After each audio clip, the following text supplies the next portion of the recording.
আগে ফিরোজ সাহেবকে বলা হয়তো স্বেচ্ছাসেবক দলের যুগ্ম সম্পাদক, বিএনপি নেতা। এখন বলা হবে বহিষ্কৃত নেতা। বহিষ্কৃত নেতা যে ব্যক্তি দল থেকে বহিষ্কৃত হয়, বাংলা ভাষায় অনেক কিছু বলা যায়, আমার মুখ দিয়ে কথা বলা নাই, বলা উচিত নাই।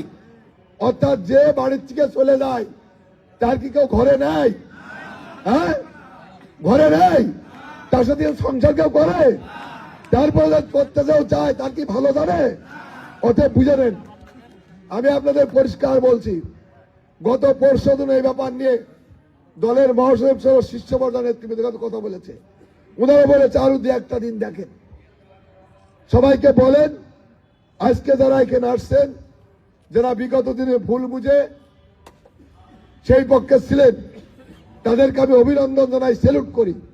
আমি আপনাদের কথা দিচ্ছি, আপনারা যারা দলের পক্ষে, ধানের পক্ষে কাজ করবেন, ধানের শীর্ষে যারা কাজ করবেন, আমি আপনাদের কথা দিচ্ছি, আগামীতে দল আপনাদের নিয়ে গঠন করা হবে ইনশাআল্লাহ।